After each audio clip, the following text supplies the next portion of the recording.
Welcome, everybody. Welcome to The Juice. My name is Sayre, Brandon Keckler, and Brandon, today is a very exciting day.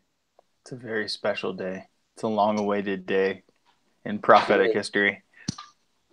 The prophets once foretold of a young man named Tebow, Tim Tebow, and he would come and he would don orange and blue and play his best football in orange and blue, regardless of whether or not it was 5,280 feet above sea level or basically below sea level in Florida. And that's who we're going to talk about today. Tim Tebow, the man, the myth, the legend, the flash in the pan.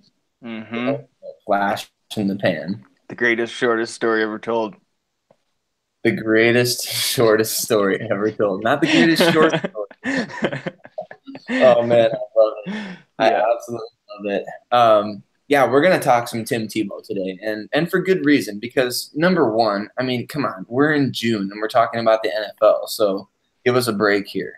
There's not a lot of people that are coming up with content nowadays here in the dog days of June, and so we're going to do it for you. We're going to come up with something that's going to bring back some of your fondest Denver Broncos memories and what Brandon would consider, and I'll let you expound on this, Brandon, your favorite Broncos season of all time. Is that Oh correct? yeah, absolutely, without question. It's the most As a, storybook, and that's gonna be what's gonna be my favorite when it comes down to the answer. Sometimes like I've been making a lot of these lists, like top 10 all-time favorite films or 10 best albums, and you kind of got to come up with your own filter system. You kind of got to decide on your own like what that means to you. And for me, and even making my top 10 movies of the year each year that I release, it's like this is an extremely personal list. Like this is for me. This is my right answer.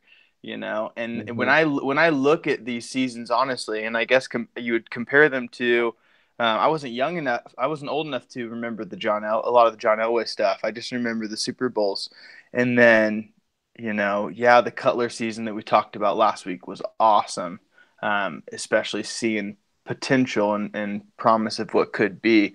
So you really got to compare it to the Manning seasons. As a young 30 something, as far as what the best season is so far in Bronco history, in my short Bronco history.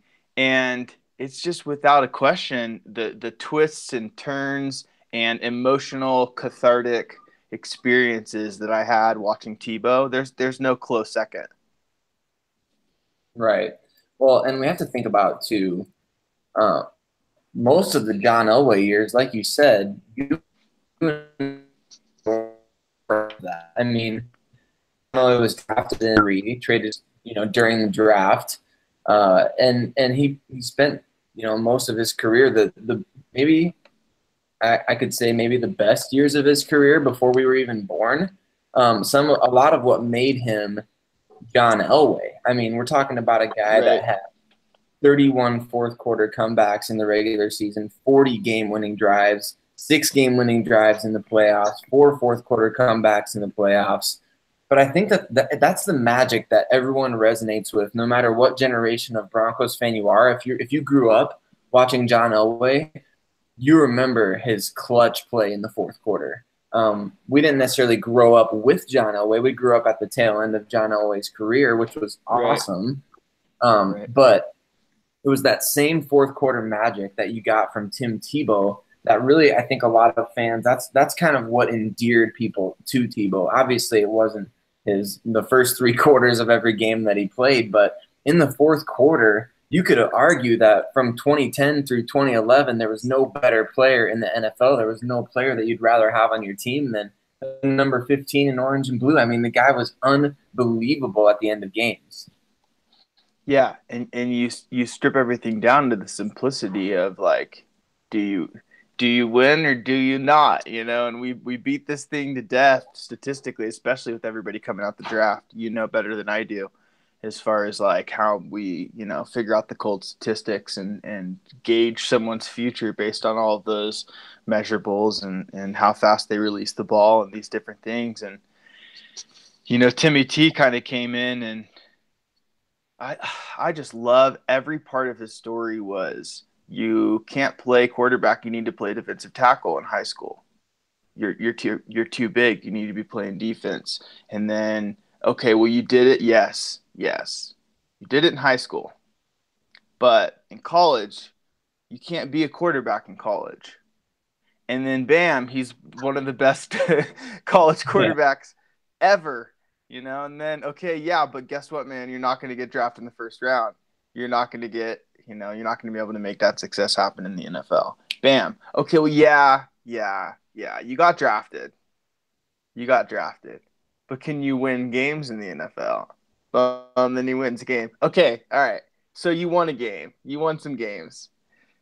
You won 6 out of 7 of your of your games that you started that season we're talking about. Okay, but you can't win a playoff game. That's what you can do. And then he goes in and throws a 300-yard playoff game, which at this time, a lot of the major quarterbacks had yet to even throw a 300-yard game in the playoffs, Mhm. including Roethlisberger at the time. So it's just, he was told and told and told what you can't do and overcame every single one that I think that both was a very satisfying thing to watch this underdog continually overcome all the things everyone says that they can't do, that they're not possible and capable of doing.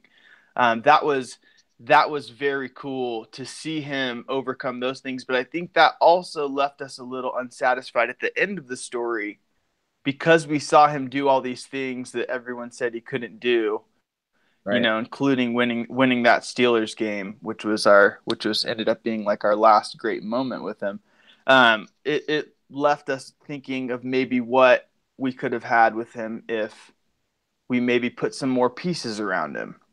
And so I think it was both really cool to see that underdog story, and then also I think to this day, like I was still hoping, maybe not to this day anymore, but I was still hoping for there to be a return, and there to Yes. be where he gets in the right situation. And even after he left the Broncos, you kind of had to make peace with like, okay, it's going to be somewhere else, and then maybe it was going to be the Jets, maybe it's going to be the Pats, and then it was like, yeah, then it all just kind of faded out. Yeah, it was unfortunate to see it sort of dissipate after that magical 2011 season. I mean, I think everybody kind of had that thought in the back of their mind, like, is this going to last?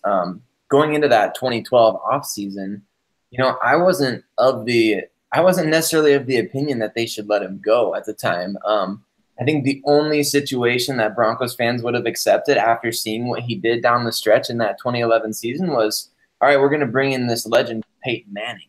And that's the only reason why nobody's still upset to this day, like you said, about letting Yeah, go of Tim Tebow, is because the guy that yeah, replaced him with was so good and it's an all timer. Um, and I think Broncos fans specifically have an appreciation for what Tebow did because there's so many different players over the course of team history that did well in a smaller sample size. Specifically, you look at Terrell Davis and his Hall of Fame career. Now, I'm not saying that Tim Tebow had a Hall of Fame year and a half or 2 years with the Broncos, but what I am saying is that we saw Terrell Davis accomplish so much in what, a 7 year span, and he was injured for a couple of those years. I mean, he was the league MVP, he was the Super Bowl MVP, he right. ran 2,000 yards, he was the best running back in the league. And Tim Tebow didn't necessarily achieve all those things, but what he did, like you said, he overcame those obstacles. He won the Heisman Trophy. He was a first-round draft pick. He did win a playoff game. He did lead a team to a division championship as a starter, even not on a full-time basis. Um, and so for him to be able to do that stuff in such a short period of time, to accomplish all that in a very compact sample size, Right. I mean, the guy had 32 touchdowns total in 18 total games.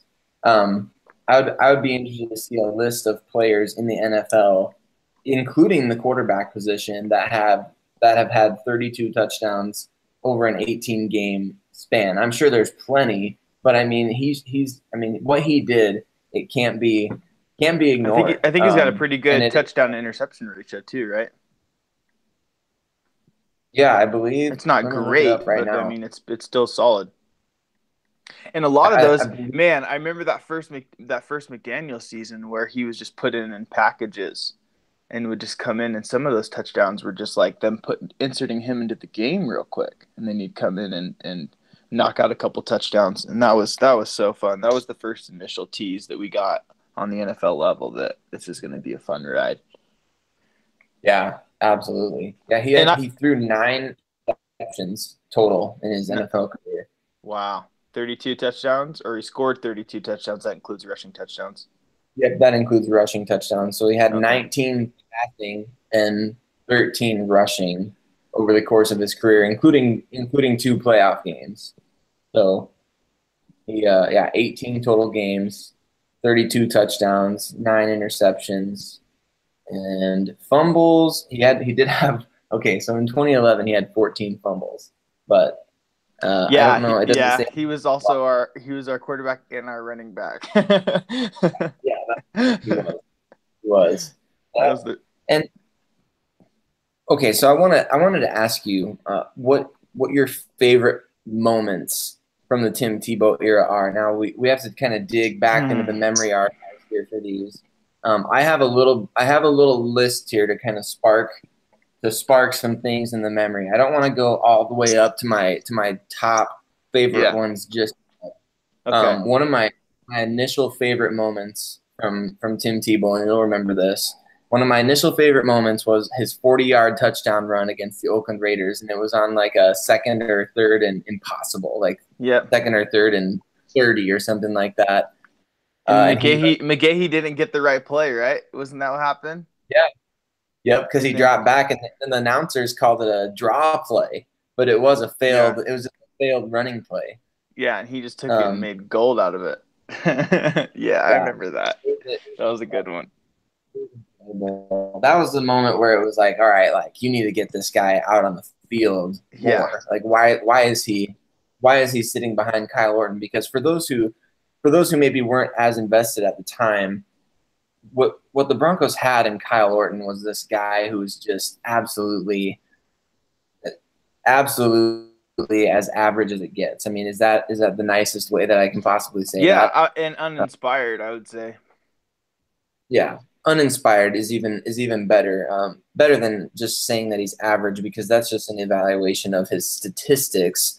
But uninspired, the Broncos play reflected that. I mean, how many games did they win that he was starting after that initial 6-0 stretch to start the 2009 season, where the defense played out of its mind? I mean, it was not a good period for Denver Broncos history. And let me and I do want to say one caveat to those listening. I have never thought Tim Tebow was a great passer. I never would stand there and say that, even with mechanical work, that he would be an elite passer.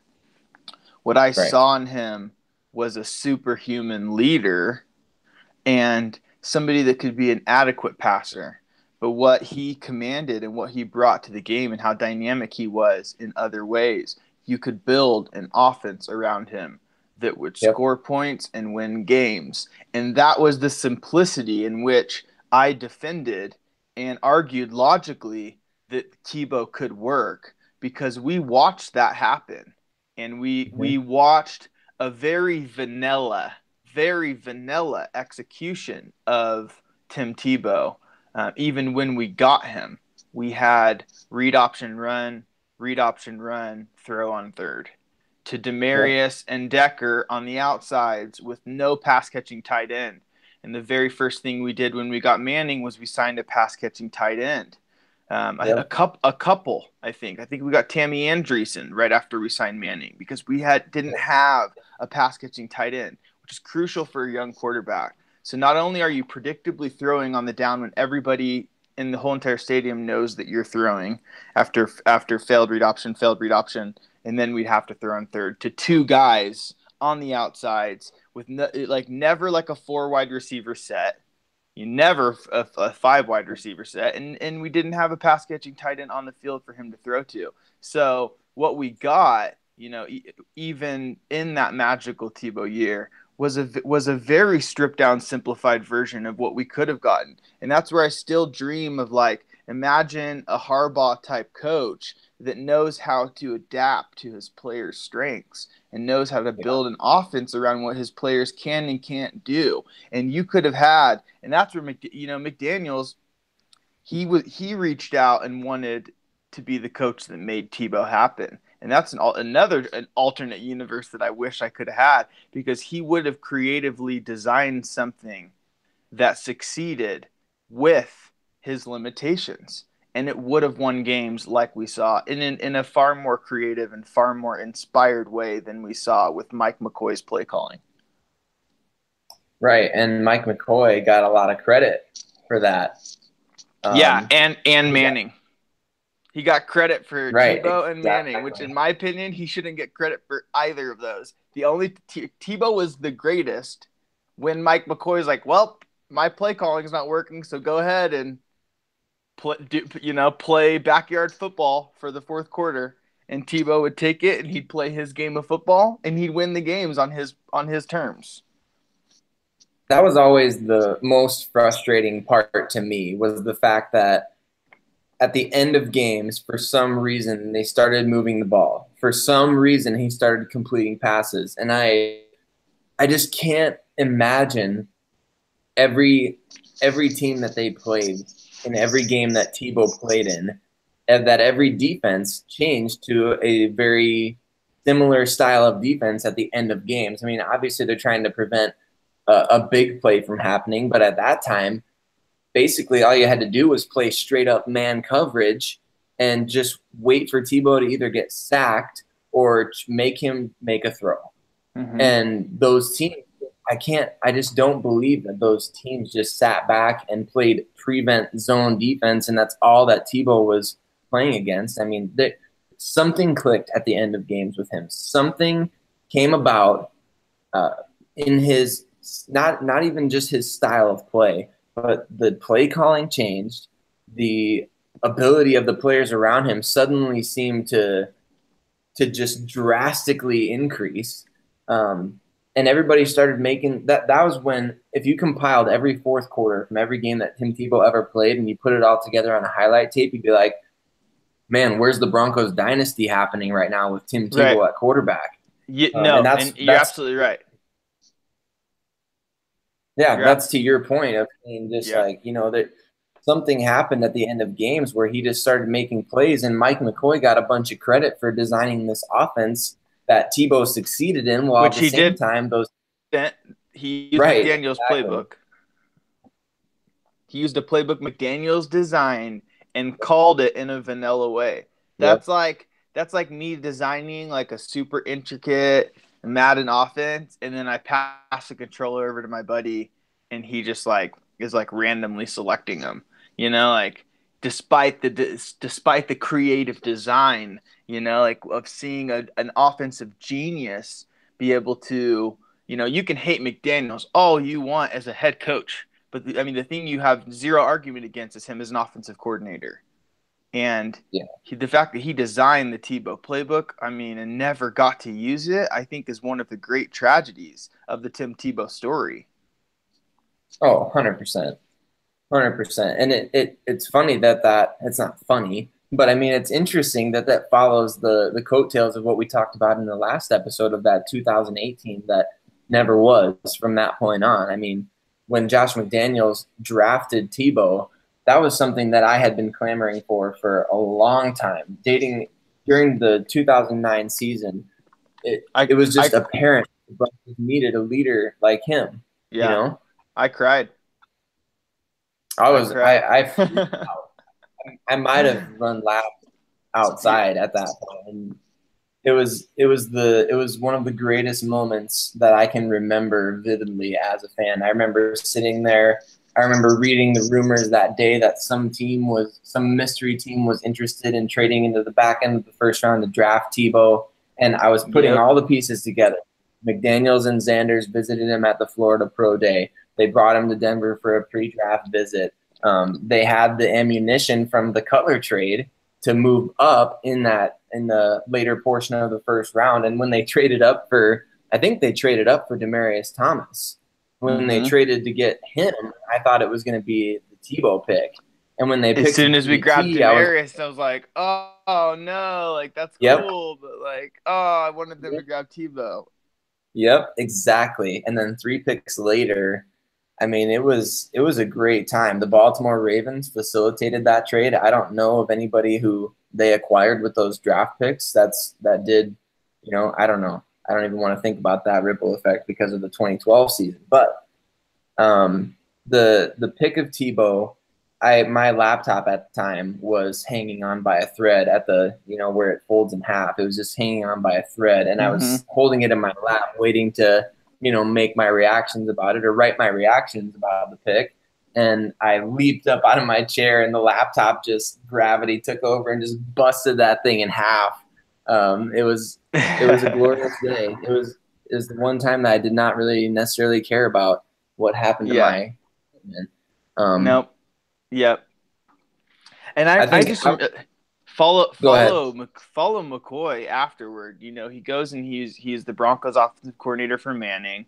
And then as soon as he's gone and we replace him with Gase, we actually break the record and score the most points. As soon as he's gone, then he goes over and he fails out as the Chargers head coach.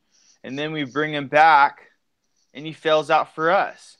So in that span, all that he's really done in a positive way, supposedly, is Tebow and Manning, which, as I said, Manning is his own OC, and Tebow was greatest when he got to play freaking schoolyard footballs, playing, backyard, scrappy, let's just go out there and freaking play, and that's when he won his games. So I don't think, I me, I'm so not a Mike McCoy fan. I'm looking at Twitter right now, and I was trying to see, just what I've talked about Tebow in the past, because obviously for those who go back to the beginning of our podcast, Sayre and I have talked about that's how our friendship began, was as Tebow fans on Twitter. But I'm going back here, and in 2013, I said Manning, of course, is a better quarterback. But I had more fun over the 11 season than 12. I wanted 10 years of Tebow over 3 of Manning, which we ended up getting 4 of Manning, right? Yep, 4. Yeah. 3 good ones. Yeah. But my point still stands with that is like I did have more fun in 11 than 12. 13 was obviously a greater ride than 12. I don't think it was a greater ride than 11, especially not with how it ended. But, I mean, you could say the same thing about the Patriot playoff game with Tebow's season. The ending was pretty terrible there, too. But I'm a long game player. I want to lock our franchise guy in. I don't like franchise quarterback anxiety. I don't know if that's a real thing or not, but it should be. Just that, like, we don't have our guy yet. Like, that's the worst thing in football. That's the most crippling thing to any franchise is not having your guy. And, like, we talked about this last week. We had the whole Cutler thing, and it was great, and then it wasn't, and then it all eroded, and everyone got traded away, and our whole team got dismantled. And then at the light at the end of the tunnel, the one thing that validated that whole travesty and this one silver lining, it looked like, to McDaniel's coaching, year and a half to almost 2 years, was Tebow. Yep. Was potentially getting our guy. And then when we who believed in him were like, just put him in and give him a chance, just throw him the reins and let him do what he does. And when he did, and when that happened and he won, especially that 6 out of 7 once he started in 11, that was like all the validation we needed as fans that we found our dude. Let's build our team around him. I remember John Elway finally committed that he was going to work with him in the offseason, and he was actually going to do this. He was going to surrender kind of his ego because he didn't want it to be Tebow, and that he was going to actually help make it happen. And we as fans were like, cool, finally Tebow's going to get an off season where he's finally able to be the starter, and to spend a whole – we know how good that is for quarterbacks, especially young quarterbacks, to get that faith and confidence that we're building around you and we're building for you. Yeah. And Tebow never really got that luxury. I mean, he never got the opportunity to go into a single offseason as the undisputed starter, which I would guess that most every first round quarterback gets. But I want to present a scenario to you. Okay, so travel back in time to 2009. At the beginning of the offseason, we've traded Jay Cutler. We've acquired Kyle Orton. We've Josh McDaniels has gutted the roster completely. The Detroit Lions, meanwhile, coming off of a winless season in 2008, they have the number one pick in the draft. They use the number one pick in the draft on Matthew Stafford. So they're out there at that point in time. They're thinking to themselves, "We're out of that quarterback purgatory that you speak of. That quarterback. How did you word that? The quarterback anxiety." Yeah, the franchise quarterback anxiety. Franchise quarterback anxiety. The Detroit Lions pushed themselves out of the franchise quarterback anxiety mode and into having a bona fide franchise quarterback, consensus top prospect. At that time, would you say that 32 out of 32 general managers would have taken their quarterback situation over ours?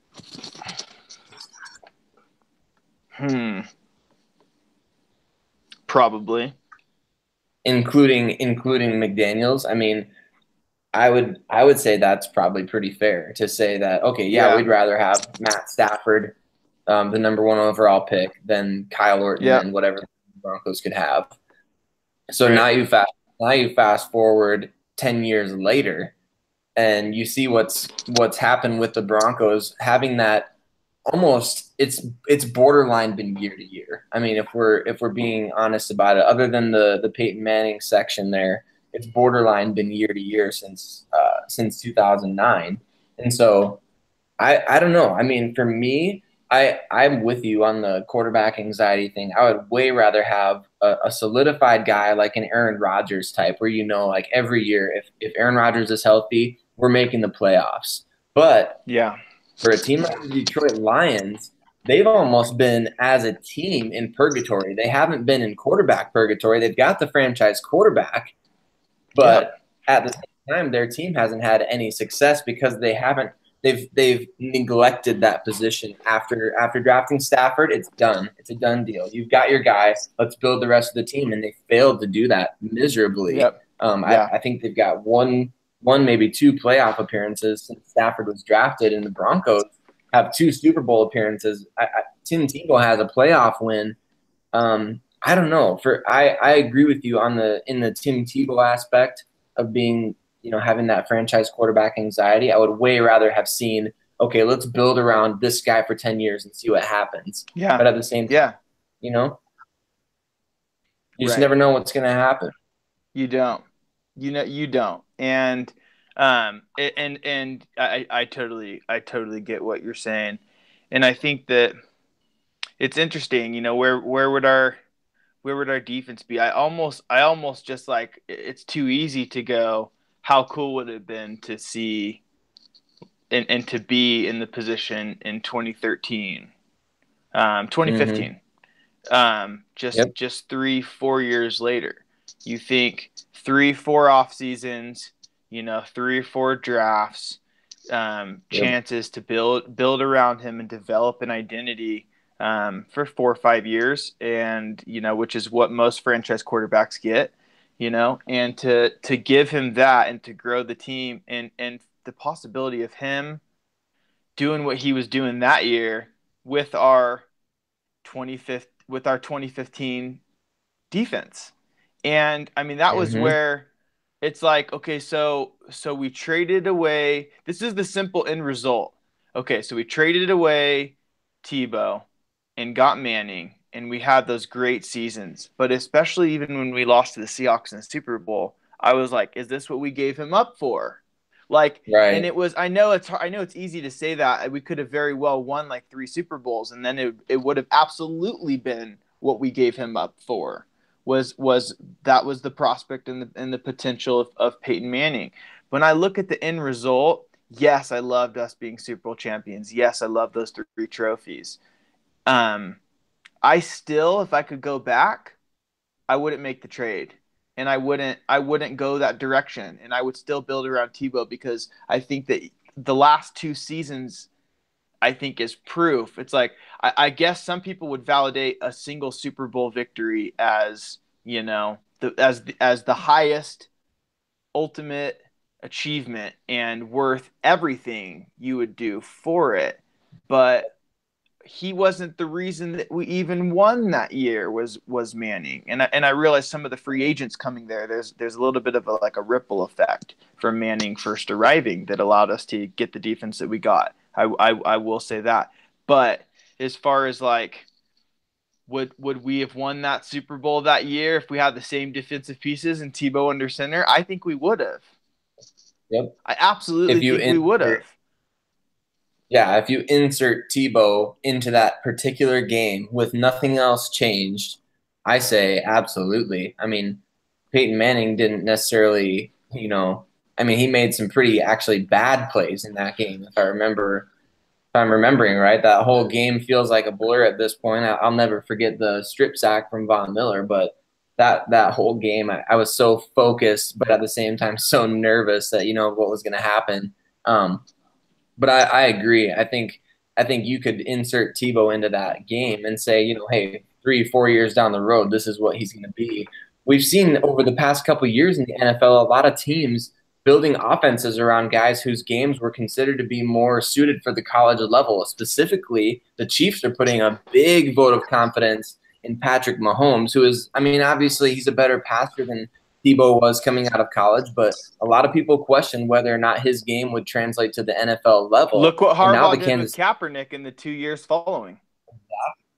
and It was Kaepernick, I think it was a year or two more. after, wasn't it? Like it was right away that Harbaugh was doing the read option with Kaepernick in the same like Yes. and succeeding with it. And Yep. we were mocked for wanting to do that and have somebody build that kind of an offense around Tebow. Yep. Absolutely. It And was then a year It was later. Russell Wilson and Kaepernick that came right afterward. Yep. Russell and RG3 even in 2012. Yep. Both of those guys had offenses built, and Russell came from a more pro style attack at Wisconsin, but RG3 anything but pro style at Baylor. And he was the NFL Offensive Rookie of the Year, arguably the MVP. So at the time, and even now, as things have progressed to the RPOs and the college looks, those college concepts are coming into the NFL. As things have progressed, it's almost like Tebow was 2 years too early to come into Right. the league, and Right. sad that McDaniels never got a chance to coach him for a single game. Um, Right. that that is that is the tragic ending uh, before the beginning of his career, because what we saw from Tebow was, like you said, backyard football. But Mike McCoy was a stick to the script coach, and Tebow was an off the script player, and so that Mm-hmm. just didn't. No. It never would have. And so I think, Until they threw the game away and let him yep, play. And that's I mean, yes, you can just hate the guy all you want as far as for whatever reason and mm, mock him and on all this stuff, call him a terrible quarterback. But the guy, you put the football in his hands and there's something intangible about life, man. We could get really philosophical, quasi spiritual in this whole thing, but it's like there is more to this life than just the tangibles. That's why we put so much weight into evaluating the intangibles, and we mm, factor that in as a very strong thing in the interviews and stuff like that. Is that yep, there is an element of like in this world, if your willpower is in the right place and you decide and tell life like what it's going to be, a lot of times it just bends to that will. There's something about that. A lot of millionaires will write that in their books as they just spoke to themselves, I'm rich, in the yep, mirror, and then their life kind of wrapped and warped around that like self-set expectation. Well, there was something on that intangible realm that Tebow was tapped into, that he could impose his will on the situation. That from that first year where he said the whole, only one person carries the ball yep, right here. and then he Yep. goes in and he scores, or he says all these things. Damaris, you're gonna catch the score that's gonna save the game, and he's saying and doing all these things. It's like there was something about him deciding I'm gonna go in here and win that he was able to evidently accomplish. It was Yep. like evidence of the intangible was what we were watching, because the stats said this can't happen, this shouldn't happen, this is just impossible, and then he was doing it consistently, like week after week, saving us from terrible three quarters. And that was just Hmm. there was something like either otherworldly, something storybook, something cinematic that was happening. I mean, we had this Tebow time that came out of this, where it's like, oh, now it's time that you like. It's Alice in Wonderland time Yeah. almost. Like Yep. it's time Yep. to play. It's time Yeah. to imagine. It's time to. I mean, because he'd get the ball despite what you just watched in three quarters. If it was Tebow time, it's almost like this song would come on, Hmm. and then it's like you knew since the song was playing, here we go. Don't factor out the impossible. The rules no longer matter. And it was, and these games would end in these spectacular fashions, and the impossible would happen. And it's just, I don't know if we've ever seen anything like this over. I mean, even it was like what we took over when we were like 1-4 against. Yep. I One and think we had four. 1-4. And so didn't, again, not even a full season, and nor did he have the offseason to even get to gel with his young guys.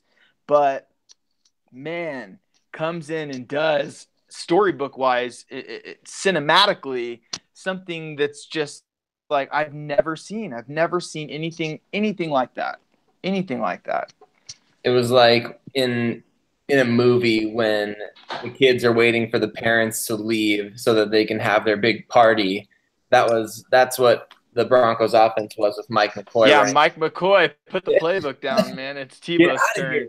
turn. Get It out of was here. We're so uninspired. As uninspired as Kyle Orton was, Mike McCoy's play calling was just as uninspired. It Mhm. wasn't a creative execution of that. You talk about giving Tebow a four wide receiver set with a pass catching tight end on those third downs, even like give him more tools to be able to accomplish those. Everyone in the whole world knows he's throwing downs, and a little bit more of a creative execution than read option, pass, read Yep. option, pass. And I mean, the fact that we were the number one rushing offense in the NFL that year was like we were still able to really just kick ass in that regard with even the uninspired play calling. Was we were still Right. dominating on the ground with that. And I mean, those short, that's someone said during his time, he's the best short distance runner in the NFL.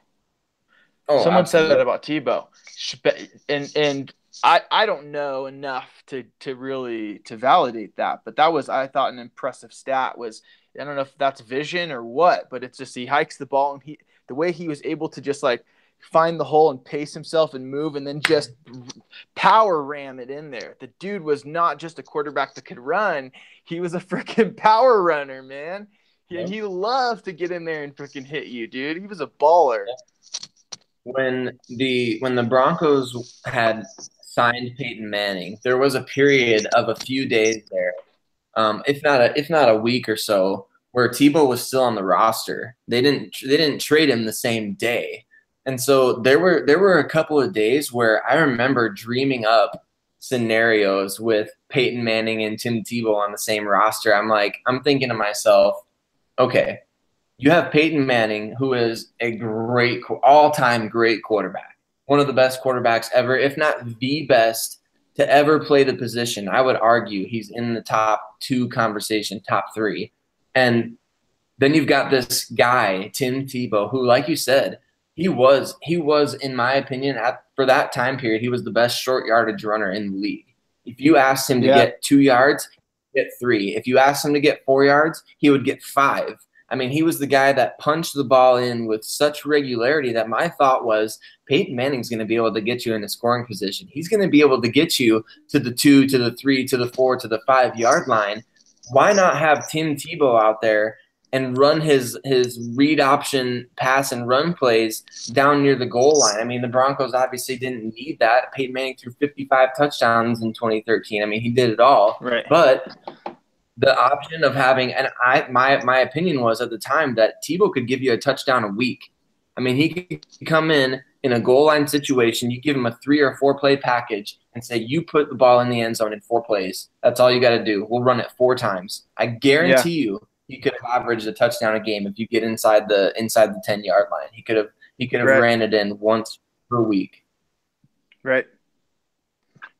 But those are just the dreams that I had, Brandon. You know, those are the things that I wrote that ruined my reputation at the time, because people were like, "This guy's just a crazy Tebow fan. This guy, you know, he only cares about Tebow because he's a Christian and he's this and he's that." And it's like, you know what? No, that's not the case. I could have. It didn't matter. It was obviously a factor, because I think that, you know, there's certain things that people resonate about with other people in just a general sense as common interests. We resonate with each other because of our love for Star Wars. That doesn't mean that, you know, oh, well, Sayre and Brandon are friends because of Star Wars. Like, well, that's not necessarily the case, but that's a common interest that we share, you know? And the thing with Tim Tebow was not necessarily about just that spiritual aspect that he brought to the table. It was, like you said, the intangible. What is that it factor that Tim Tebow has that he brings to the table that is undeniable? He made intangible tangible. Like you said, at the end of football games, we saw embodied what it looks like okay, this is what people talk about when they say Tim Tebow's got all the intangibles. You can point to any single one of them, whatever they are. He's got it, and he brought it to the table at the end of it.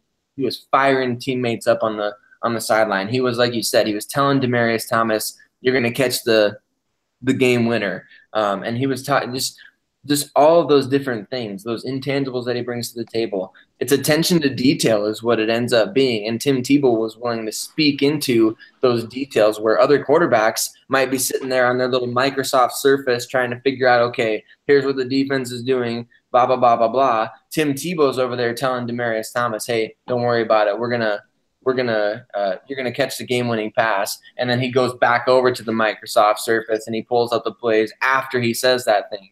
That's a leader, man. That's a guy that you want as your team's quarterback. And I'm with you. If we could go back in time and see what would happen if Tim Tebow was built around, what would happen if Josh McDaniels wasn't a cheater and a jerk and he, you know, ruined his reputation at the time. What would happen if he could coach Tebow even just for a game? Even just for one game, I would have liked to have seen it. But yeah, alas. I know. Another world, another alternate world that I will only be able to experience through my Madden. Oh, I love it. Yeah, man. And so do I. And yeah, it's so fun. It's so fun to think about. But then I think there's also something that's like powerful that even in one season, it was still enough. You know, yes, it was a bit of a tease, and yes, I wish it could have been longer and that more could have happened. But you know what? I remember just having him in that position, especially when we get Fox and then he chooses Orton, and it seems like he's even favoring Brady Quinn over Tebow too. Just talk about another guy that just like is clueless.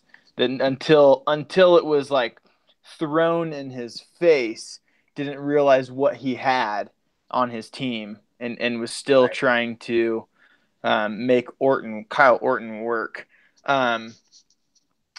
You know what? That we got that season and that we were able to experience that. I still feel just absolutely blessed to have been able to watch that and to have been able to like connect with people like you and see the impossible happen and see this guy that all the experts and most of the experts and critics. I still remember like Gruden like going nuts about him, and obviously Skip Bayless was like his biggest fan. And there was some people that were just like really big on that, and it was a lot of the NFL guys that like ended up getting the job done one way or the other, that kind of came out and were just like in support of him, that he just had that it factor that they as players knew is like one of those underrated things that maybe from the outside in you can't really recognize as well as if you've been there. Some of those guys really came to his aid and talked about how much they loved what he was doing. But I feel very blessed. I got to watch that season, watch that storyline. That Tebow got to be of the 32 teams. That was even from the beginning. I was so stoked to watch him anywhere. I was so stoked to see what he's going to do. And when he went to the Broncos, it was just too good to be true that I got to wear my Tebow jersey and have those experiences. I remember there was a game that Tebow won against the Raiders, and I went around. I'm in Modesto at the time, near Oakland, about an hour from Oakland, and all my friends in the town are mostly Raider fans and some Niner fans. But I remember after that game, I took my Tebow jersey off and I was waving it like a flag outside the window across Modesto. Where are you, Raider Nation? Where are you? And I was just Tebow time, just waving the freaking Tebow flag and letting everyone and everything know about the greatness of Tim Tebow and the 2011 Broncos. But yeah, man, I had a great journey, great ride. I'm so thankful for it. It was almost worth. It may have. I'm not even gonna say almost. I think it was worth everything that we lost in that previous podcast subject to be able to get that Tebow season, because it's still purely and simply emotionally like just the greatest ride I have been on yet as a fan. It really concludes or climaxes, I would say. The high point is just we're tied going into overtime against the Steelers in a game everyone said we'd lose. And I'm explaining to my family at my aunt's house what the new overtime rules are as the game starts, and Tebow just throws that frickin' touchdown to Demaryius on the very first play of the playoffs, having different overtime rules. And like I'm just trying to explain the rules, and we turn and bam, and it's just Demaryius down the stiff arm and then down the sidelines, and I went absolutely freaking nuts. And that was just a highlight of my Bronco fan life was that, and all of the crazy Tebow time comebacks leading up to that. I still remember where I was watching a lot of those. I still have very vivid. I can picture it and the people I was with and how it made me feel, and just what a ride, what an incredible ride. Isn't that the mark of a great story? And that's exactly why we're doing this podcast. It's the mark of it's the best story, the best, what did you call it? The best, shortest story ever told. Yeah. The Tebow years. Yeah. With the Denver Broncos. That's so true. I'll share one of my favorite moments before we wrap this up here. I used to live in Sioux Falls, South Dakota, and we're about 4 hours or less, give or take, from Minneapolis. And in the 2011 season, the Broncos had a road game against the Vikings at the Metrodome. And I was thinking to myself, when I saw that game pop up on the schedule, I'm like, all right, whenever the Broncos come to Minneapolis, we're making that trip. I mean, it doesn't matter who's playing quarterback, we're making that trip because it's the Broncos. And then it just so happened to be a Tebow year, and we had seats in one of the end zones, or like a corner of the end zone. And if you guys remember who are listening here today, or whenever you're listening, if you remember that game, that was one of Tebow's best games as a passer. Not only as a runner, and passer, but he was ripping the ball in that game. If I remember right, I don't have the exact numbers with me, but it was a back and forth affair with Christian Ponder. And so for those who think the Broncos defense carried them all year. Let's not be mistaken. They nearly Well, got this beat was, by. and I remember this game. You're right. It was the one where they said he can't, but Mhm. when he has to throw, and he gets into games where he has to throw, he's going to lose. And that was the one Yep. where he actually threw and won. Yep, he threw and won, and I was sitting behind obviously a Vikings fan, who was kind of heckling me throughout the entire game. I wasn't overbearing at all. I'm not that type of person at games. I'm the type of person at games that likes to be in control of the situation. Like my team's got to be winning before I start talking smack. And so every Mm-hmm. positive play for the Vikings, this guy was turning around, giving me this, sly little smile, trying to get under my skin. Every positive play for the Broncos, he would look back at me and I would just, smile back at him. And then Andre Goodman, of all people, I think it was, picked off a pass to set the Broncos up for a game-winning touchdown. And I just, I don't even think I made a sound. I think I just kind of lifted my arms up in the air, just like, okay, Tim Tebow just dominated this game and went back and forth, toe to toe with the Minnesota Vikings. He made the incredible play where he rolled out to his left and ran toward the sideline. And everybody in the stadium, I kid you not, everybody thought the play was over because people started moving on. Like people thought Tim Tebow ran out of bounds. He stiff armed a Vikings defender, nearly stepped out of bounds, and then he rockets a touchdown pass to Demaryius Thomas for one of the best plays, one of the most epic plays of his NFL career.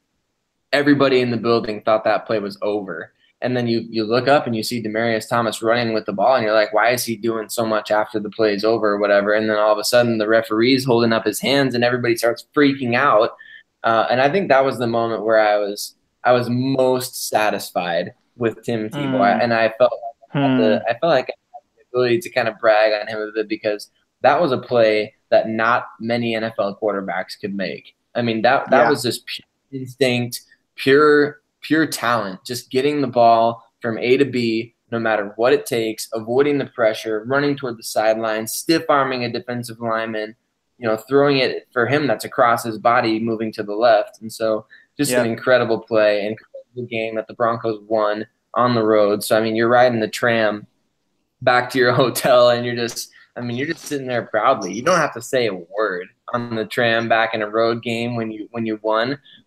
Fortunately, I've had a couple of Yep. those experiences, but yeah, it's a satisfying feeling. It was a satisfying year, and I will never forget it. I will tell my kids about Tim Tebow. I will never throw away my Tim Tebow jerseys.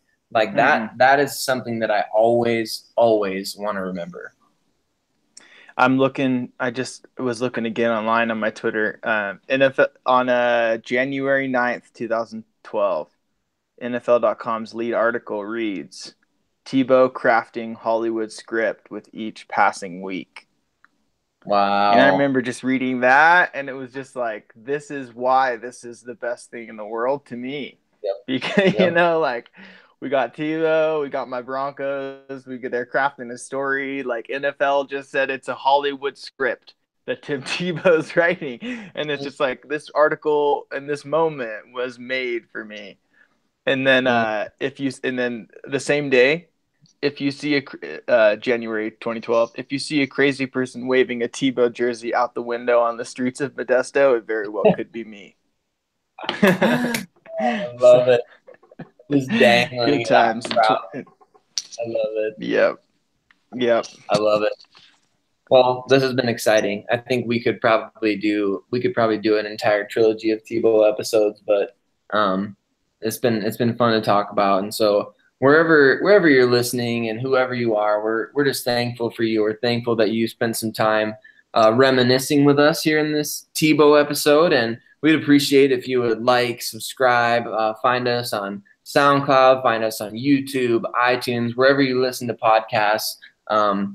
Just join us along for the ride. We've got some exciting stuff planned for the 2018 season, and this will be an episode you can always refer back to. It's timeless. Tim Tebow is timeless. I love it. And yeah, you know what? I don't think this will be definitely won't be the end of us talking about Tebow. I think now, especially that we've had like the Tim Tebow episode, I feel like it's going to be easier for us to kind of segue in and maybe talk about certain pockets of that in the future and Yeah. maybe expand upon that. But it's such a good reference point. I think there's something very pure about what was fun about it that I think we lose sight of very quickly. And it's the simple, like, why are we here? Why are they playing the game? What should they be playing the game for? What are we looking for as fans? What are we looking for in players? What Mm-hmm. talk about him as a role model and what he's done since. Like, he may not have any more the NFL career. He's still doing some stuff in baseball. But what you're seeing in his headlines, especially if you're following along his accounts and paying attention, is like all of these incredible charitable things he's doing. And it's not just like he's not throwing money at these organizations. He's going and he's changing lives every single day. And that is just something that we should all look, up to and respect. Regardless of whether we agree with what they've done on the field, he is an incredible person. He's an incredible real life heroic human being that just absolutely deserves all of the good things that he's hopefully getting, and hopefully that includes a chick, man. I mean, shoot, I know I'm 31 years old. Tebow turns 31 in August. He's a fellow 2005 graduate like myself. Another thing that was awesome, watching a guy that was my graduating class lead my Broncos was cool. But when's the Tebow love story gonna happen, man? I'm looking forward to that. Yep. It's got to happen at some point, you know? At some point it Yeah. will. So Well, Brandon, would you like to give us the classic Tebow sign off? there's never been a more appropriate time to do this. But from Brandon Keckler and Sayre Bedinger, this is the juice. God bless and go Broncos.